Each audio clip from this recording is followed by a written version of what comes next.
North American Rainbow Six, roster transfer insanity. Name a better duo. We're entering a new era with the North American League as Ubisoft shifts to a full LAN format in Las Vegas, but there's a lot of announcements that we're still waiting on, and the transfer window just opened.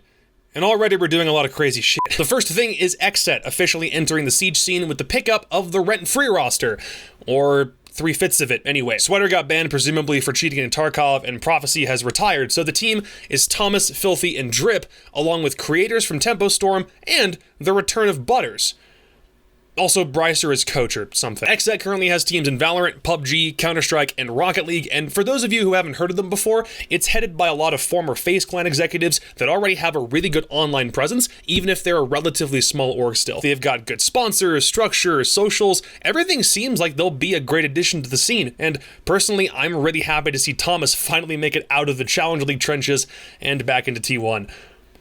Also, it's good to see Brycer there, but f*** you, Brycer. Technically, Xset is acquiring United's old NAL license, just like Beast Coast did a few weeks ago when they got the license from Tempo Storm. So it's DZ, OXG, TSM, SSG, Sonics, Disrupt, Beast Coast, and Xset. And then we have two teams joining from the Canadian merger in Mirage and Altiora. Mirage announced yesterday that they're parting ways with Zilchi and Silent and will be rolling out the rest of their roster over the next couple of days. Flynn, Not Loading, and Quartz are still expected to stay on the team. I mean, they didn't get announced yesterday, so I'm assuming they all have jobs. And Altiora still hasn't said a lick about which roster they will be picking up. Speculation aside, the only thing that's currently known is that they have to field a different team than the Canadian one that qualified for the Six Invitational a couple of months back. I expect the Canadian team will probably stick together and maybe even play in Challenger League if they're not able to get into the NAL, but Altiora, the org, still has said nothing about what they're going to do, so that announcement is still upcoming. Also, the Sonics haven't said anything about the 4 players they're bringing in to join Super on that team, and Disrupt apparently need to find a new fit still because Reed has not yet been replaced, so there's a lot still left unanswered.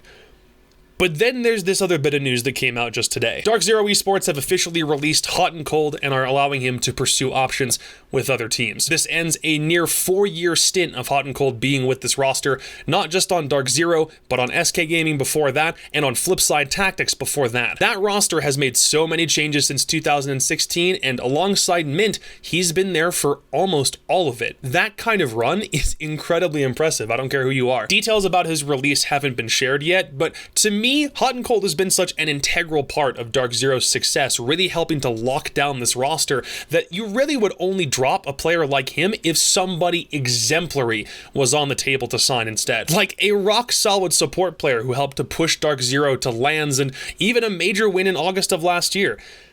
This really does floor me a bit. And it's because of how good he is that I don't see a way that he won't make it onto an NAL team for the start of the new season. You'd be an idiot to not see the value that he brings to a squad.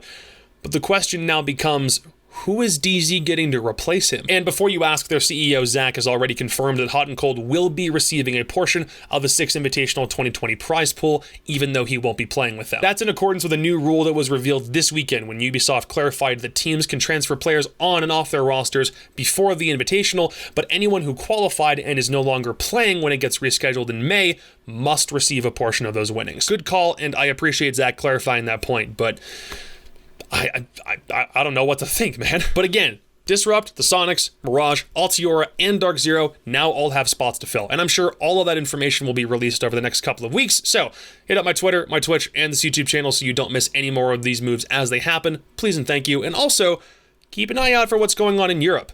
I'd argue that the stuff over there might just be spicier than what's happening over here. I'll see you later. Peace.